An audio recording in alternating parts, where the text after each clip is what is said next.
Okay, as I was saying, as far as the student strengths, Andy likes to dance. Ms. James reports that she's very talented at her dancing. Andy is also capable of doing the schoolwork. As far as her academic history reports, she has received A's, B's, and C's throughout the previous grades level, and she has been at or above the grade level. The target behavior. Andy has a performance deficit. The student knows how to perform the desired behavior, which is attending school regularly. However, she chooses not to do so. She frequently misses school. When she is attending school every day, however, her grades are not suffering. She is performing at or above school level, as I previously stated. Andy has the ability to attend school regularly. However, she chooses not to. She chooses dancing over her academics. Hypothesis of behavioral function. The hypothesis of behavioral functioning is basically the hypothesis of what Andy does. And this is Andy likes to dance, so she skips class to dance. And that's simple. The summary of previous interventions. Andy's 6th and 7th period class teachers have informed Andy that her grades are suffering. Her attendance is causing her to miss assignments and fail tests. And if this continues, Andy will be at risk for repeating the 11th grade. Moving on to replacement behaviors. Andy will be allowed to perform, to be allowed to dance in the school talent show if her attendance gets better, which is decreased from 3 to 4 to 1 to 2 times a week, which will be acceptable. Andy will have allocated time during her work study period to practice with Mrs. Adams, the drama teacher, who will also be heading the talent show at the end of the semester.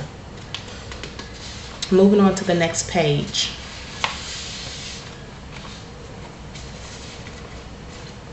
If we can go down to the student strengths. Okay, again, Andy likes to dance. She is very dedicated to her dancing. That is a very valuable strength, dedication. She has been known to function at or above grade level. Operational definition of target behavior. Andy skips class approximately 3 to 4 times a week over the past 3 months, or a little over 3 months. And Andy is now in danger of repeating the 11th grade because of her frequent absenteeism. Okay, moving on to the setting. Andy usually skips her 6th and 7th period class, which is about 12:15, right before her 6th period class. This behavior has just begun to happen in the past 3 months since she has been at this school. There has been no history of this behavior since before then. The antecedents. Andy gets a text message, which she reports she'll get a text message from one of her friends informing her on the location in which they are to meet to practice. After Andy received this information, she proceeds to leave the building to go to the meeting place. The consequences. Andy skips class so she can dance. Environmental variables. All of Andy's friends dances. She reports that since her mom passed away, they're all the family that she has. Her mom passed about 4 months ago, and the behavior actually started happening, like I said, 3 months ago, or a little over 3 months. Hypothesis of behavioral functioning. Andy likes to dance, therefore she skips class to do so during the week.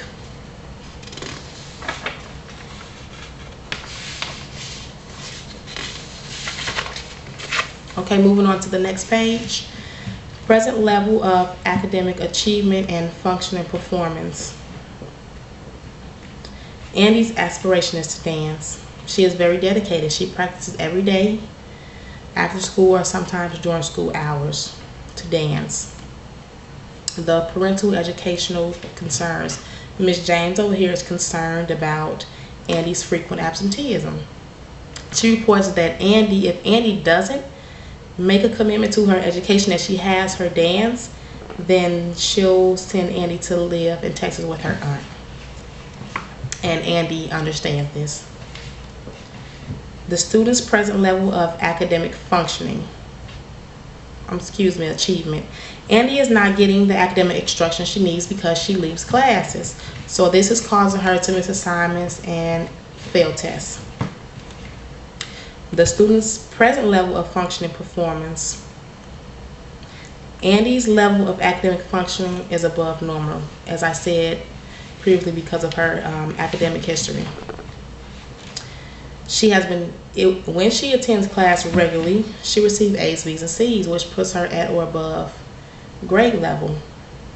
Over the past 3 months, Andy has become consumed with dancing. She dances every day of the week, which is causing her to skip class so she can dance.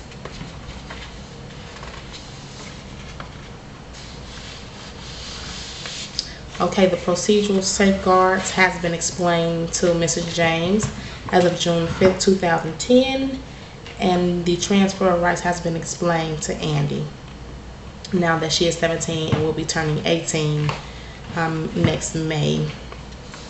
This will conclude this IEP meeting. However, we will go over any concerns or questions anyone here may have.